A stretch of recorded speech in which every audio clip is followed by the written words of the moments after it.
Our next presentation will be by Anna Kallis, who is the project director of Telos Gamma, an expansion of the Telos project, and works with parishes in the Chicago metropolis, coaching them in the development of their young adult ministries.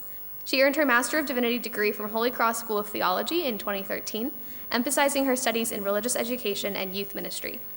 Anna worked for the Crossroads Summer Institute for 5 years in the roles of assistant director and co-director, as well as a curriculum developer for Faith Tree Resources. She has developed and led countless retreats and workshops and is very active in the youth and young adult ministries at Saints Peter and Paul in Glenview, Illinois. Her topic for us today is Intergenerational Ministry. Please welcome Anna Kallis.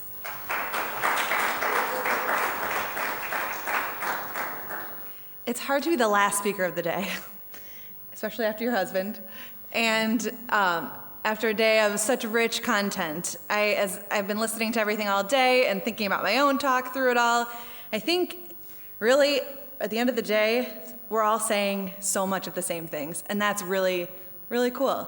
I think you're going to hear, again in my talk, me reiterate so much of what everyone else has had to say today, just through a little bit of a different lens, and I think that's really notable, that we are kind of, these big themes are coming out through this conference that hopefully we all can latch onto, and as we know in Orthodoxy, we love our repetition, so it's good to hear it from different ways, from different angles, over and over again. Sorry you have to hear this one more time today, but I'm excited to be here. I'm honored to be here talking with you all. I love what I do, and I love getting to share that, and the little gems that I pick and experience in my work. I love being able to share that with other people, so hopefully I can just share a little bit of my own experience through my work, through my office's work, and hopefully you'll take something from that today.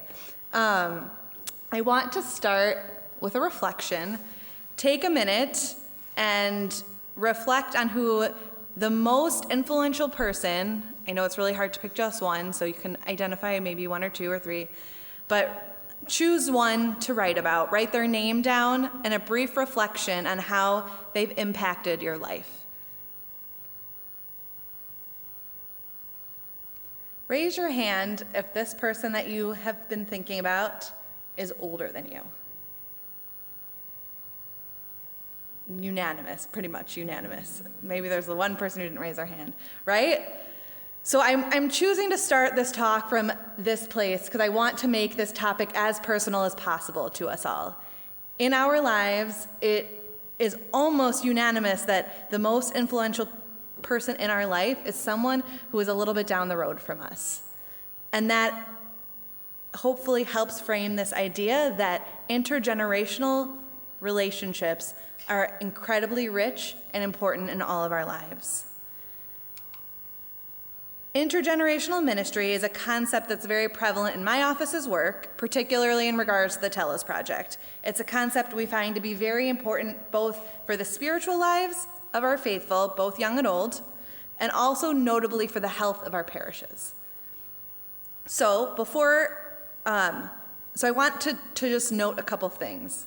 We know as a reality, age-segmented programs, both in life, outside the church, and in the church, are very prominent. We see, I have kids now, so now I'm very aware.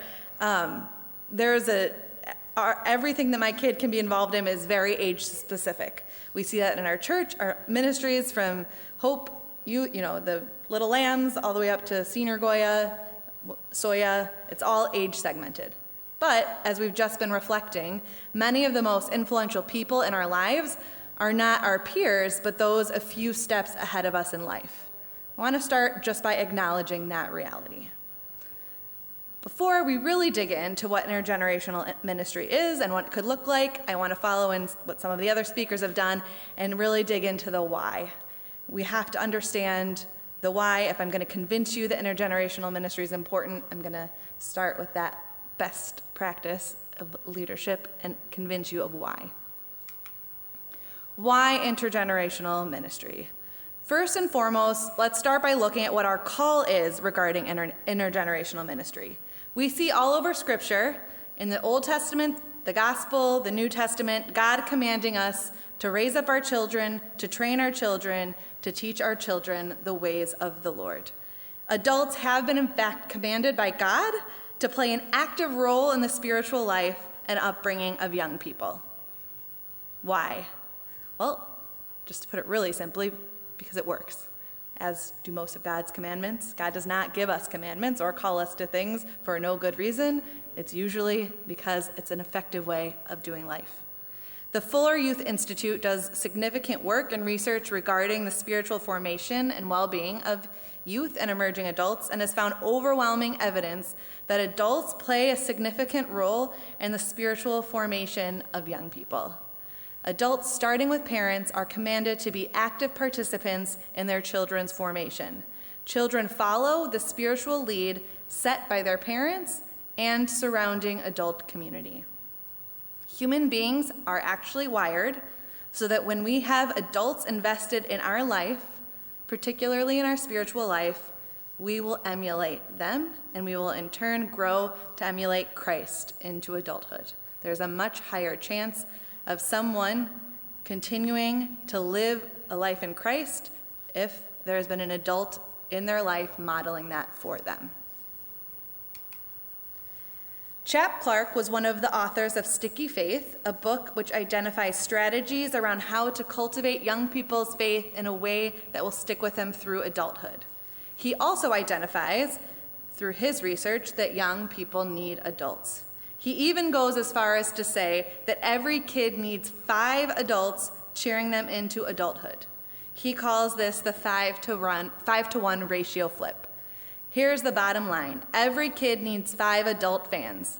Any young person who shows any interest in Christ needs a minimum of 5 people of various ages who will say, I'm going to love that kid until they are fully walking as an adult member of this congregation. Consider for a moment who each of your 5 adult fans are or were or still are. I bet each person in this room, by virtue of the fact that you are here today, committed to knowing and learning and understanding more about your faith and how to lead, that there are at least 5 people who have loved you into your adulthood and are possibly still walking that path with you. As I consider my own story and how I got here, I very easily can articulate at least 5 adult fans, both within my parish context and in the greater Orthodox world, who in different phases of my life loved me into my adulthood and are undoubtedly the reason I am doing what I'm doing today.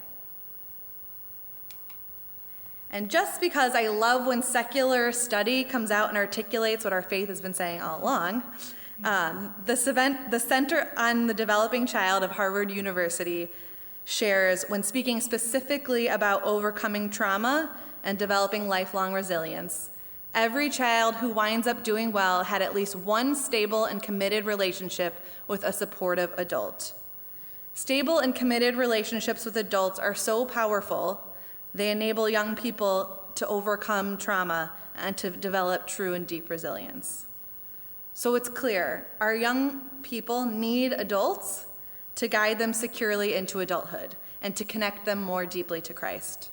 And while the research places more emphasis on the benefits for the young people, we know that for adults, being that adult in a young person's life is extremely gratifying. It gives a sense of purpose as well as a responsibility that ends up serving he or she just as much as it does the youth. I am overwhelmed by what I get to do every day. I am so filled by work of getting to walk with young people in their life journey. I think they do more for me than I even realize I do for them. And the final grounding reason for intergenerational ministry is that we find time and time again our parish health actually requires it. More specifically, our parish health requires not just multiple generations in relationship with one another, but it also requires intentionally handing people of all generations the keys to lead. Like my husband said, I'm going to dig into this concept a little bit throughout this talk. We find this idea of Keychain Leadership in a book called Growing Young. It's a book that's come out of the Fuller Youth Institute, which articulates extensive research on what enables parishes to grow young instead of old. One of the 6 strategies that they identify and share as essential for a parish to grow young is Keychain Leadership. Churches that grow young are brimming with staff, volunteers, and parents who demonstrate Keychain leadership. By Keychain leaders, we mean pastoral and congregational leaders who are intentional about entrusting and empowering all generations, including teenagers and emerging adults, with their own set of keys. In the telos context, we see over and over again that parishes thrive when they not only welcome young people into their ministries and create spaces for both the young and old to gather, but when they give them agency, when they give young people agency and actually empower them to take the reins. And with this, when this happens, young people tend to stick around the church, as we heard from our previous talk. So, why intergenerational ministry? What it all kind of boils down to is young people need Christ-centered relationships with adults, and adults need Christ-centered relationships with young people, and young leaders need space to lead in their parishes, and our parishes need young leaders. When we hear the term intergenerational ministry, it likely elicits different visions for different people in this room. And I think it should, because this type of ministry will undoubtedly look different depending on the parish context. There is no one-size-fits-all way of doing intergenerational ministry, but I think we can say that what it really boils down to is if a parish is facilitating any of that, they are doing intergenerational ministry. I want to take a minute to point out a couple of misconceptions before we dig in. When we think about the first purpose of intergenerational ministry, facilitating relationships between parishioners of all ages, it's important to take a moment to note that simple proximity does not equal relationship. Bringing people of all ages into the same room for an event opens the possibility for relationships to be developed, but in order for that magic to happen, it requires a little more intentionality.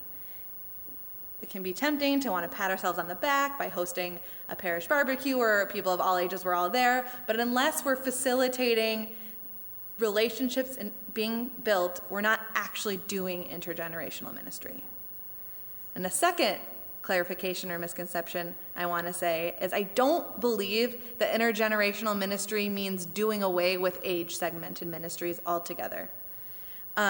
There remains a clear need for age-specific ministries. Research shows that young people do need to learn alongside their peers and be ministered to in a developmentally specific way. So I'm not going to advise that we just go home and completely erase Goya, Soyo, all the age-segmented ministries. Instead, I would rather shed light on opportunities to include intergenerational opportunities and to really shed light on what intergenerational opportunities there are to take place within age-segmented ministries, because there are a lot. Okay, so what now can intergenerational ministry look like? The first and obvious, I think when we all imagine, if you hear the term intergenerational ministry, I do think the most obvious thing is to imagine a room full of people of different ages. So let's start there. Planning formal ministries and events are a great way to gather our parish families together, people of young and old together into the same room, and to begin to do this work. But I want us to shift our thinking and think of some creative ways of how we can do that, host these types of events in a more intentional way where we're actually facilitating real relationships. As I go through kind of some of these examples, I'm going to draw on a lot of the work we're seeing in our telos parishes, things that are working. I'll also share some experiences from my own personal ministry. So let's go through some examples. An all-parish picnic, like I mentioned. It's a kind of a thing a lot of parishes already do. Our parish just had a kickoff picnic for the year, and it's so great. It brings all of our whole parish together. There's no difference in ages, but it's really easy to just stop there, to just bring everyone together in one space, eat together, share a meal, and go home after. What if we were a little more intentional, and our parish was not? And I only spoke to the people my age. And so what if, you have a softball game where it's not the kids against the adults, but it's a mixed age team against mixed age teams where people of all ages have to actually work together on a team. Or have the teenage youth assisting the older guys at the grill, learning how to flip the souvlaki, and having the older guys who care so much about how they cook the souvlaki share that with the younger kids who might get excited about that. Or have the teenagers run games for the little kids and take the lead in being a big brother, big sister figure to the young kids. So there are ways that even in a simple barbecue or all-church picnic, we can think about bringing together the different age groups in ways where they're working together, they're interacting with one another, starting to form and build relationships. Have a speaker event. We all invite speakers to come speak at our churches. What if you invited a great speaker or had a great topic that applied not only to adults, but the older youth, and you brought them in to listen, and then you did mixed discussion groups where the young kids are in a reflection group with older adults, and they're getting to hear different ideas and different perspectives. Host a parish retreat. Instead of hosting just a youth retreat, host an all-parish retreat where you're not just bringing even just families, but your whole parish family. So whether or not anyone has kids, just everyone from your parish is invited, and there will be events that are, maybe different tracks, age-specific type things going on, but also opportunities within the retreat for icebreakers and games and team-building things to mix up all of the ages and bring everyone together. Different types. There's so much you could do in a weekend where you're giving young people and old people opportunities to come together and to learn and grow in the same space while also doing age-appropriate ministry as well. Family nights. Maybe we consider once a quarter, instead of, in lieu of our segmented ministries, doing a family night where the whole family comes together and we run a ministry event kind of similar to what I was describing in the parish retreat, but different track things, but also where we're doing activities and team building and having the families reflect on a topic together as a whole family. And that way we're ministering to not just the youth in a separate space, but with their families. Parish Workday. This was a really cool thing one of our Kallis parishes did that I thought was really neat. Generate a list of jobs that need to be accomplished around the church and have a youth and an older person both sign up for every job. And so you've got people of different generations seeking to complete a task together and getting to know one another. Maybe intentionally choose who's going to be on what together, people may be compatible and could really get along and learn from one another. And then something that's not up here, but I thought about this morning, at our parish, we had our college ministry, the Goy alumni that my husband talked about, ran a gingerbread making evening with the elderly group at our church, and the college kids ran it, and they made gingerbread houses they sat at tables with our elderly, and they made gingerbread houses together and sang Christmas carols together, and it was a beautiful, organic way of have you ever sat at a table with an elderly person? The wisdom you walk away with, or the laughs you walk away with, there's so much joy in just spending time as a young person with someone at the other end of life, and it was a beautiful experience for them, and a beautiful experience for our elderly to have some young, youthful energy. We can get really creative around these around this event, these formal ministry events. We just have to be intentional about it. So what else can intergenerational ministry look like? We need to reflect on our worship. How intergenerational is our worship? Worship is typically driven by the older generation, with the exception of altar boys, which is limited and does in fact leave out the entire female population. So what ways can we include young people in worship? These are a few ideas. Start young choir members and chanters. And again, this requires, I think there's been some conversation today around making space. We have to then make space and invite young people into these spaces that are maybe typically dominated by the older generation. My priest, when I was in 7th grade, knew I loved singing and asked me to be in the choir. I would never have joined the choir if I had not been asked. I would never even thought I could join the choir, because even though there's no written rule, when you look at the choir, it appears as though you cannot join the choir until you're 65. And so being invited into the choir was great. And he suggested I ask some of my friends who like to sing. And 7th grade through high school, we all sang in the choir. And it was, for me, at an age where I was starting to get really bored in liturgy and getting really frustrated as to why my brother got to be behind the altar, it gave me a role and a way to engage in liturgy that was really meaningful. And it was something that I loved to sing, and so it worked. Chanters, I think that's another similar thing, at least in the GOA. The chanters, I'm not sure you can be a chanter until you're 80, so that's really exclusive. I'm kidding. But it is so beautiful to see young people start to come up to the chant stand in some places. And so the more we can welcome and invite those who have a desire to learn, but they don't know they can until they're shown and are invited that they can. Young readers, there's between the epistle readings and then there's so many readings in our other services.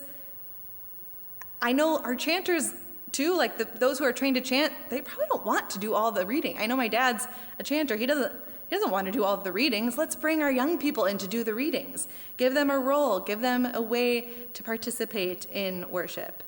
A priest doing a youth sermon. I think that's a really great way of speaking to the young people during church. Even better, maybe a sermon where the priest speaks directly to various age groups within the same sermon.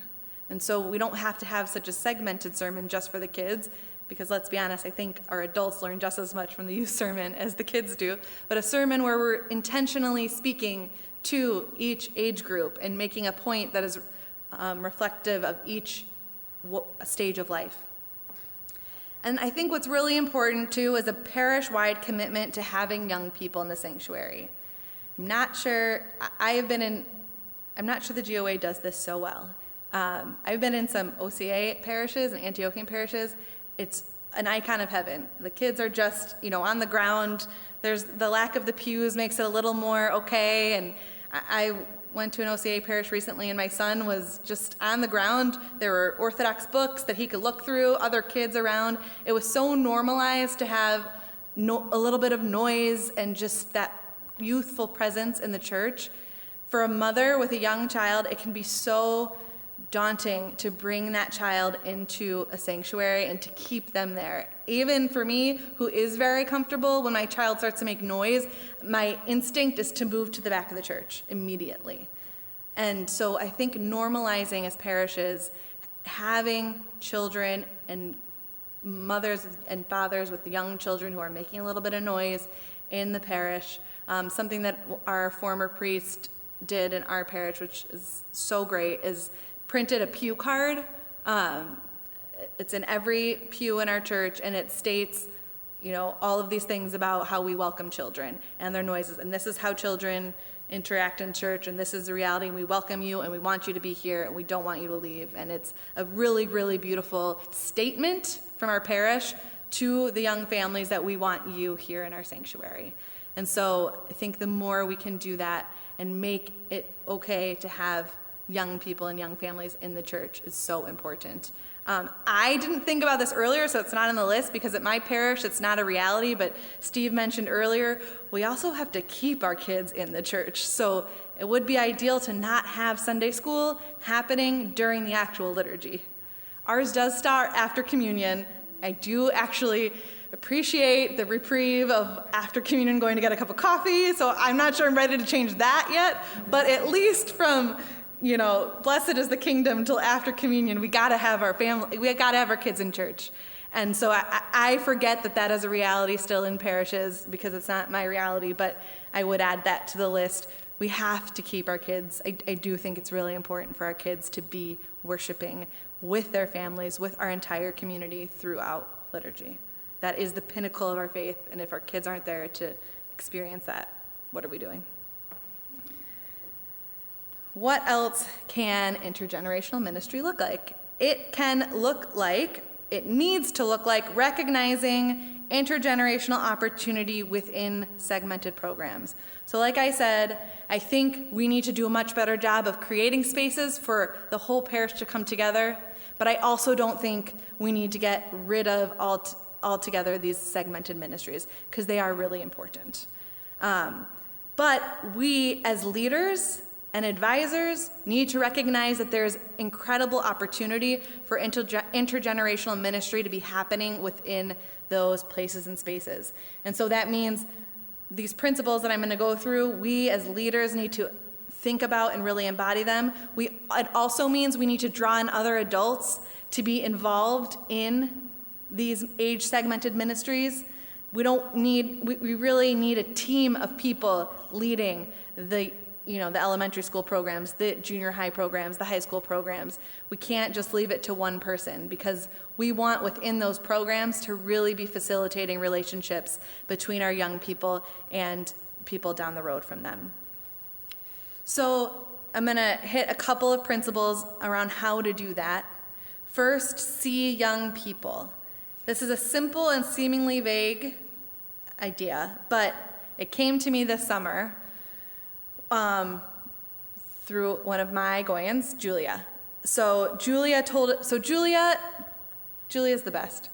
Julia I met as probably a sophomore in high school, and she was in my Sunday school class. She went to Goya a little bit, and she, this summer, fast forward to her junior year of college, served all 5 weeks of camp as a counselor. And during we asked all of the counselors to give what we call a spiritual vitamin at the end of the night. Each one takes a turn. And so during her spiritual vitamin, she told a story. And it was a story that I truly don't even remember this. And she was sharing why she is doing what she's doing today. So why she was there, deciding to give up her whole summer to serve as a camp counselor, and why she's so committed to her faith. And she was reflecting on the role that my husband and I played in her life, and she said, in Sunday school one Sunday, it was the beginning of me going to Sunday school. I was looking for my journal, because I have all the kids, they all have their journals with their names on it. And she said, I couldn't find my journal. And Anna said to me, "Oh, it's gotta be there, Julia, you're here all the time." And she said, in that moment, I felt seen. She said, "Wow, wait, I am? I'm here all the time? I gotta be here all the time." She felt seen by me, and then took that upon herself to continue to come. And Julia's parents didn't go to church. Julia, as a high schooler, got herself to church all the time. She would force her parents to drop her off at church. And as a high schooler, like what high schooler does that? Got herself to church. Most kids are being dragged to church, and has stayed so committed in her faith. And we have walked with her every step of that journey. And I think, she points to that moment, a moment I don't even remember, is that she felt seen. So we have to see young people, and we have to communicate to them that we see them. And it's these tiny, small moments of being seen that really make powerful impact in young people's lives. Can make all of the difference. We need to really spend time developing relationships with young people. It's really easy to get caught up in the administration of youth work and the planning of youth work and the developing of the perfect session and how to teach. But I would argue we need to put most of our time and energy into developing relationships, and we need to encourage a team of other people to also do the same. So at our parish, it's not just up to the youth director to develop relationships, but the youth director has a slew of advisors that are present in all the youth events, so that they're all developing and forming real relationships with the kids involved in these ministries. And what does that look like? It means not just hanging out with them when they come into the church, but stepping into their lives. My husband and I made it a practice to go to kids' sporting events. We went to every high school who had a kid from their high school at our parish's graduation. We go to dinner in their homes. We step into their realities. We don't just expect them to come into the walls of the church. And this means so much to them, and it really allows you to become a part of their life.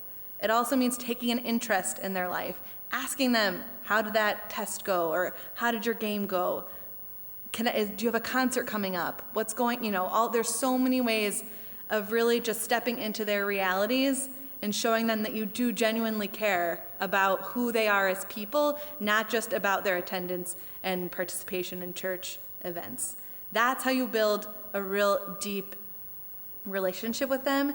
And in that foundation, with that foundation, you give them a space to feel comfortable. You give them a space to feel loved, where they feel loved. You give them a space where when the more difficult things of life happen, like a mom dying by suicide, an unplanned pregnancy, deaths in the family, overwhelming mental health issues, all of which we've experienced in our parish, these young people have a people and a church to turn to during those times for comfort and guidance. But if they don't have that relationship, they have no one to turn to. One of our youth's mom died by suicide this year, and her dad, doesn't have a close relationship with her dad. Her and her brother, her parents were divorced. She's at the hospital and during this unbelievable tragedy, and she called my husband. Thank God she had someone who she could pick up the phone and call in that moment. And we have to be building relationships with young people, or they won't feel comfortable doing that. So that's key, and that happens in this place. That can happen in the space of segmented ministries. Place more emphasis on being a faithful Orthodox Christian in front of young people versus talking about it. Again, similar to my husband, one of our own personal heroes is Mr. Rogers. And he said, if adults can show what they love in front of kids, there will be some child who will say, I want to be like that, or I want to do that. Attitudes aren't taught, they are caught. A Protestant camp that my brother went to as a child has the mission of raising up godly men. And they do this not with a curriculum or an educational system, but they do this through the counselors. Each counselor is trained and tasked with being godly men and developing relationships with their campers. The counselor's passion for Christ is contagious and sets them on a trajectory, and the campers experience Christ within those relationships. This is what sets them on the trajectory of lifelong growth. Young people, we spend a lot of time talking about what and how we're going to teach our young people, but oftentimes what is most important and most powerful is our own authentic love for Christ. Kids see that in us, and then they want to emulate that. It's so much more powerful to be someone who is jazzed about Christ, who is impacted and moved by Christ, than talking about Christ. And finally, which we're going to get even more into this, give keys to young people.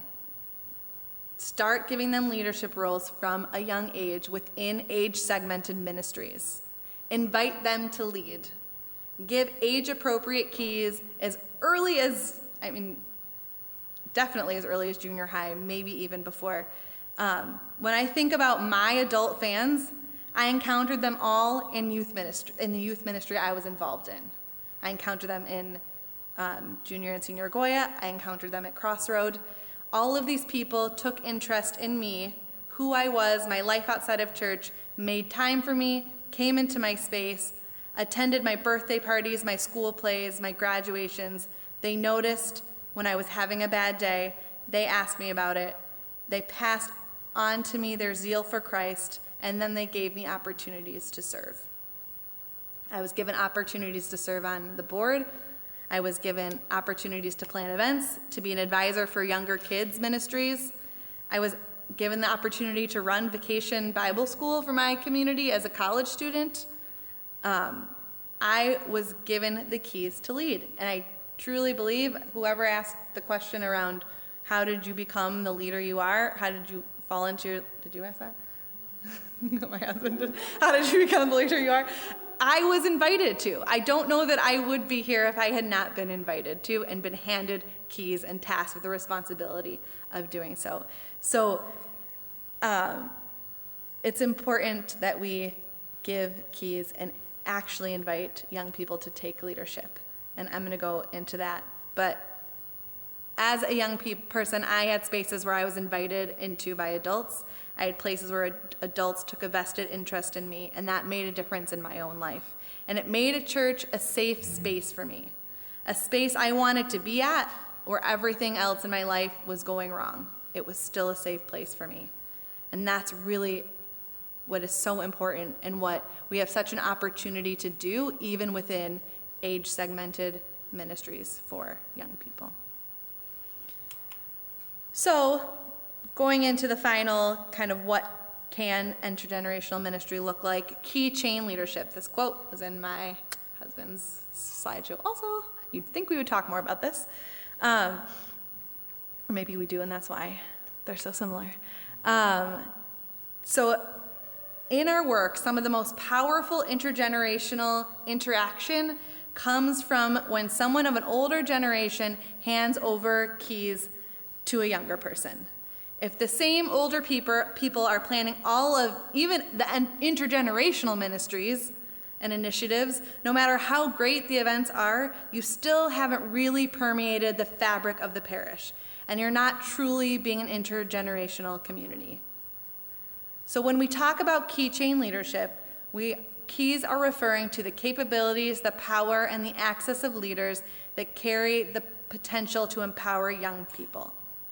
And the most vibrant parishes and parishes with the most engaged young people are all relinquishing keys and inviting young people into the leadership of the church.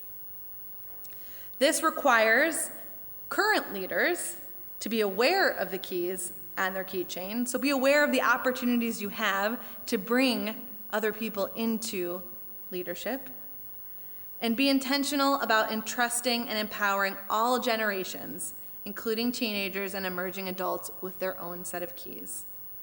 Young people, as was highlighted in our previous talk, have so much to offer and contribute to our parishes, and sadly, we often fail to invite them to do so. In the telos context, we see all the time, but we saw particularly during COVID that young adults had a skill set that our churches required to actually make it through. When worship services and stewardship collection had to be moved online, the parishes who had already made space for young adults to lead saw their young adults jumping right in and getting their parishes set up quickly. Their adaptive and innovative spirit and ability to come up with creative and new ideas made the churches nimble when they needed to be.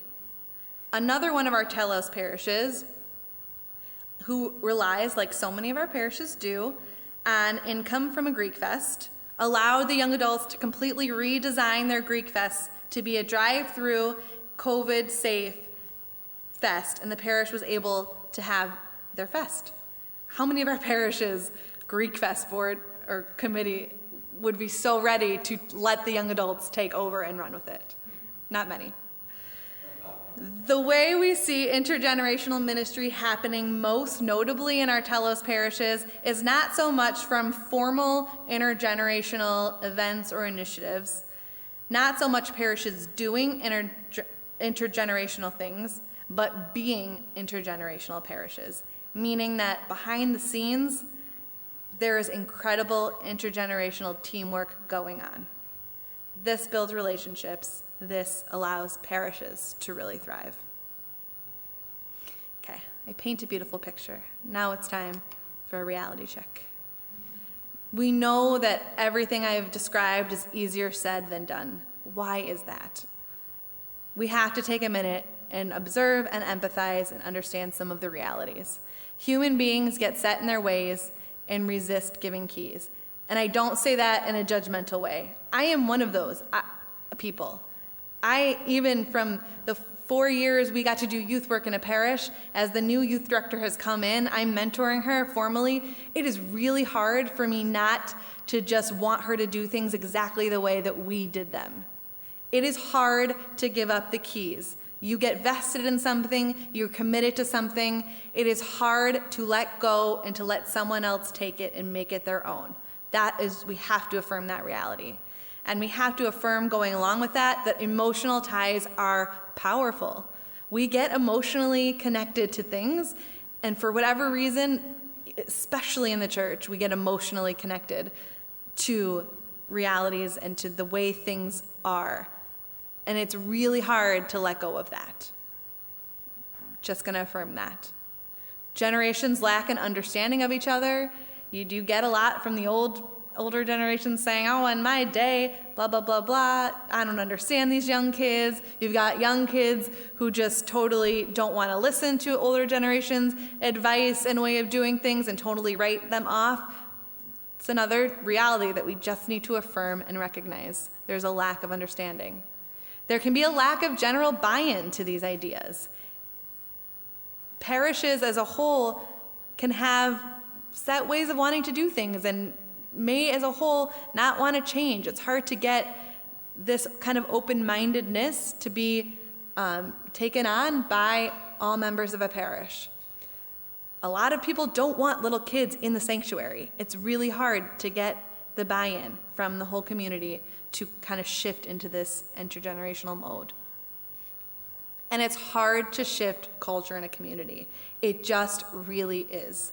Our parishes are organisms, and they are made up of lots of different people, and they have stories and come from certain places, and we're shaped in certain ways, and it's really, really hard to shift culture. And so when we think about wanting to implement some of these ideas, it can be overwhelming and daunting. But we don't want to stop at the barriers. We want to acknowledge them, we want to affirm them, and then we want to move into, okay, but how can we make some real change? These are just some ways that we coach our telos teams as we have them work through a process of shifting the culture around young adult ministries in their parishes. We always start with having them listen and learn.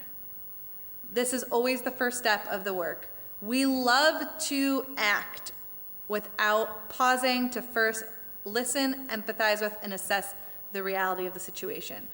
It's so easy to plan a solution without first even really understanding what the problem is. And in each parish, the problem is going to be different, because the problem isn't our young people don't have relationships with the old people. The problem is the reason as to why, the root of that problem is different for every parish.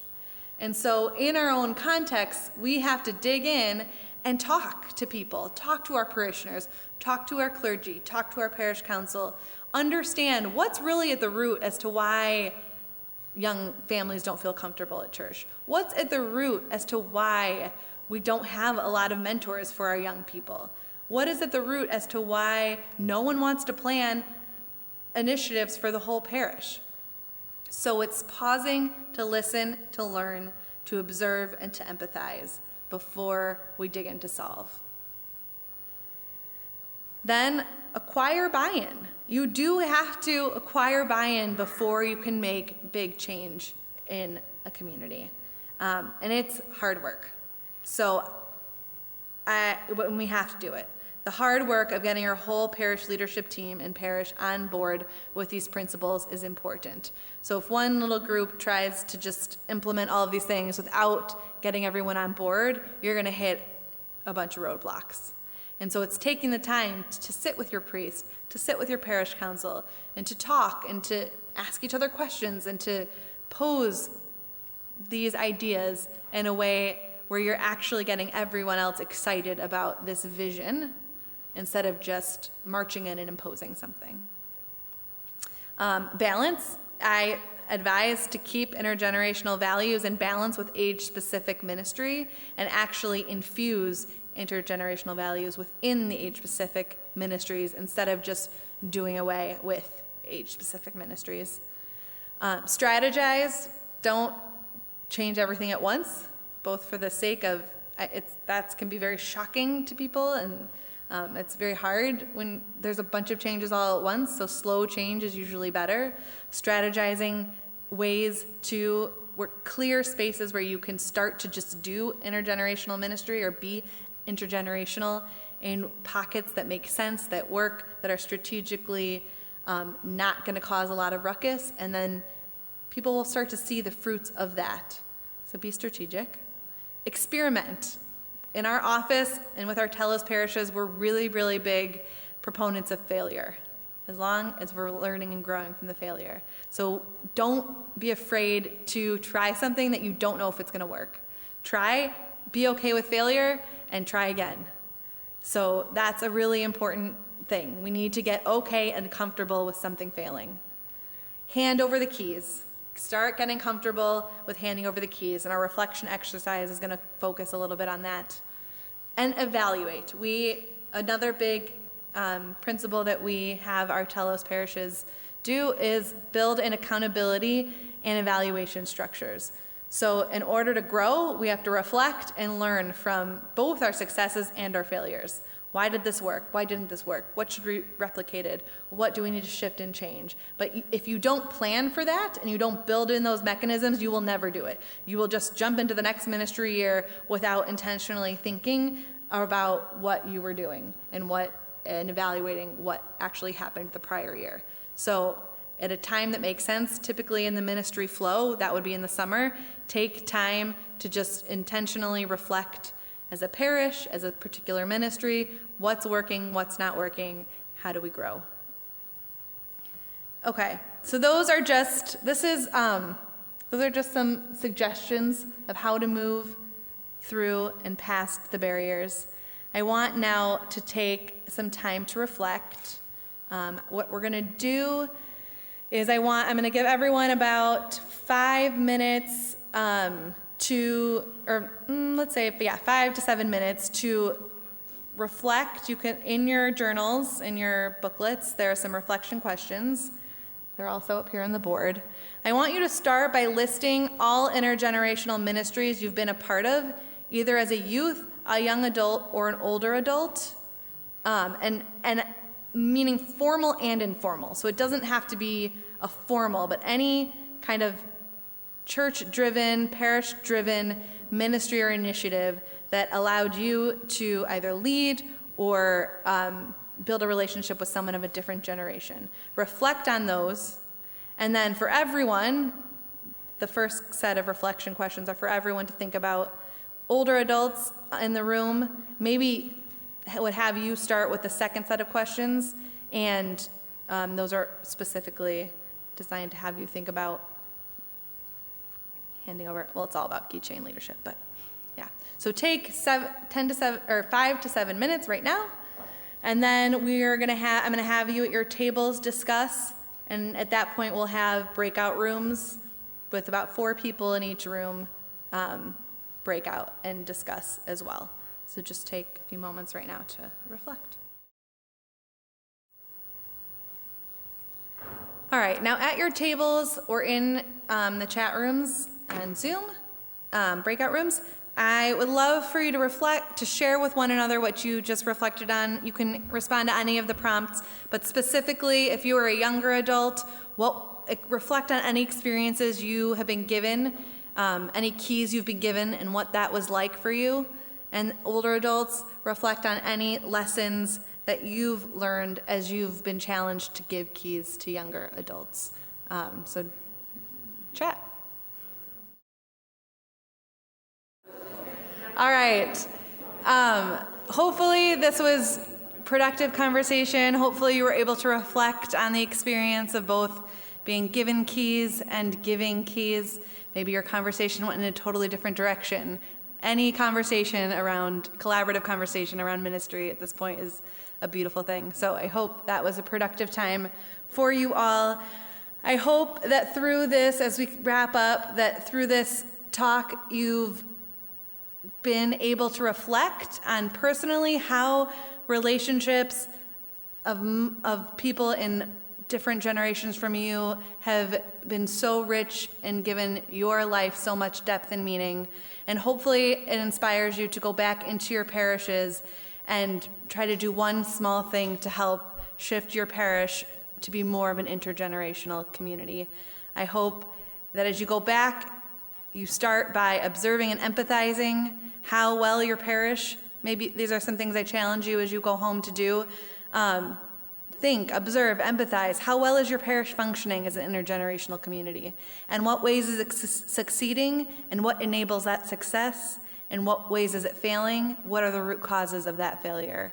And dream. What might be a first step you may take in your community to move your parish towards becoming more intergenerational? So I'll leave you with those questions, and I think we have a couple of minutes to take some formal questions. Do you want to take what? Should we do questions? 1 or 2 questions? Any questions?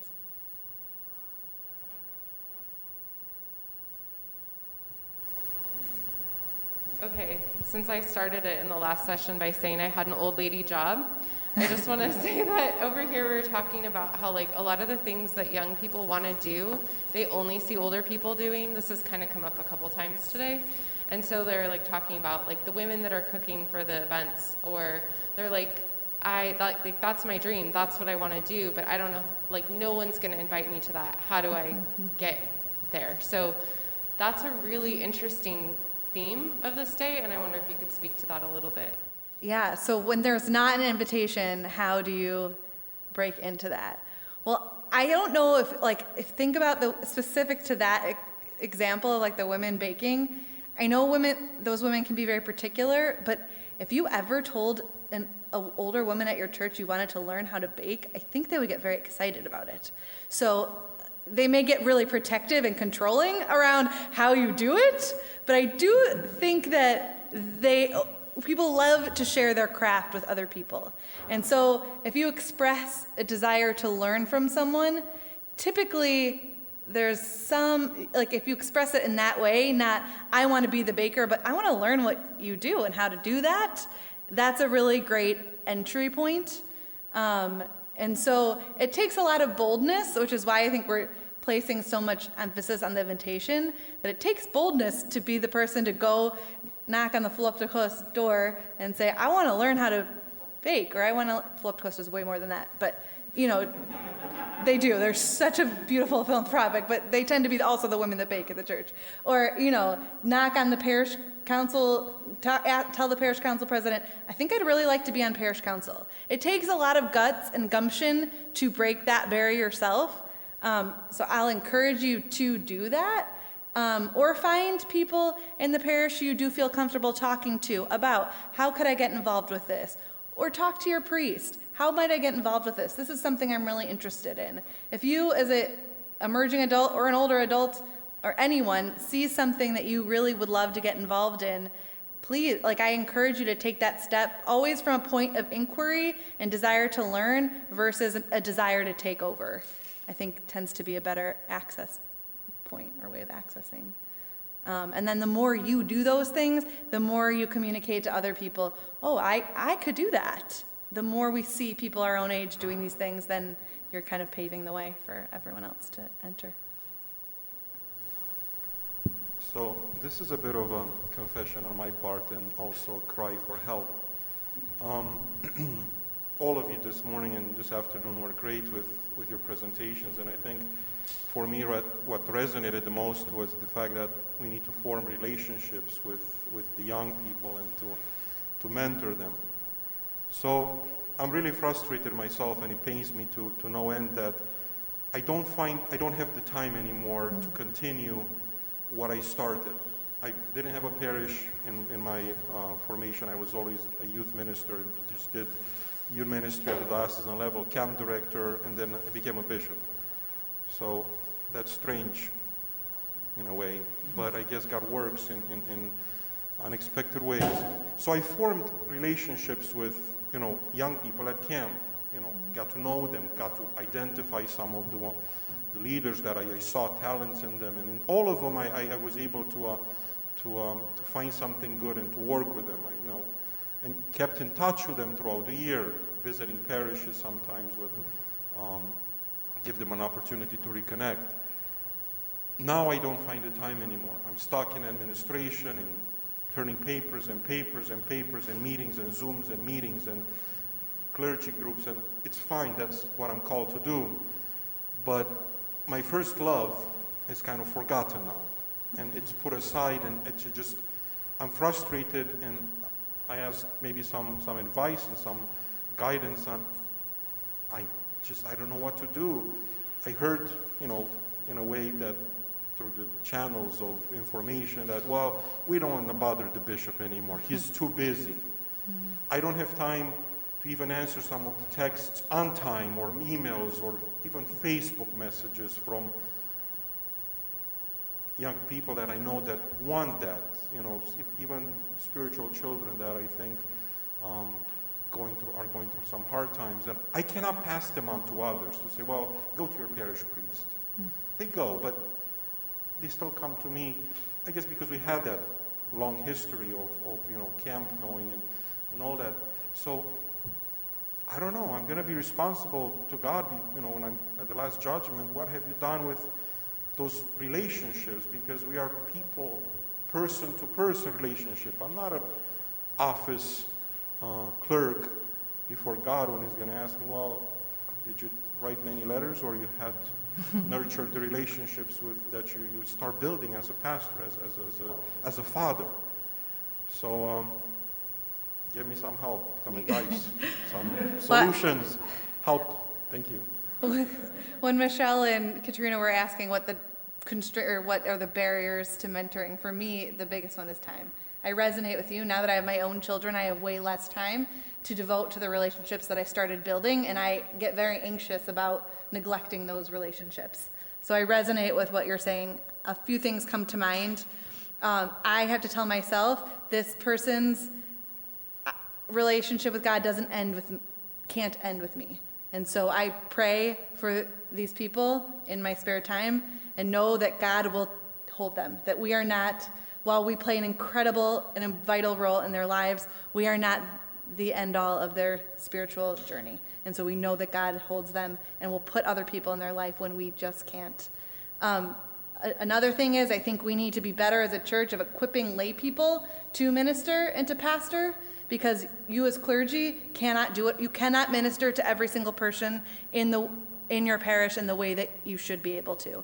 And so we need to, as a church, be equipping and mentoring other young leaders into doing that, other older members of the community into being able to pastor and develop relationships with young people, because we don't have the time to do it all.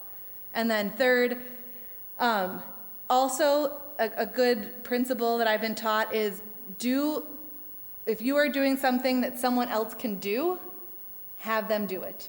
So as you think about your gift is to build relationships, and your primary task as a clergyman is to pastor people, all of the things that are taking up your time, are they things that someone else can be doing? Can you pass that off so that you can have more time and space to develop relationships with the people? Because there are a lot of tasks that I think our priests can hand off to other people so that you have more time and space to do what you are particularly called to do. So that's just an idea. I think we're running out of time, so I will pass the baton to Holly.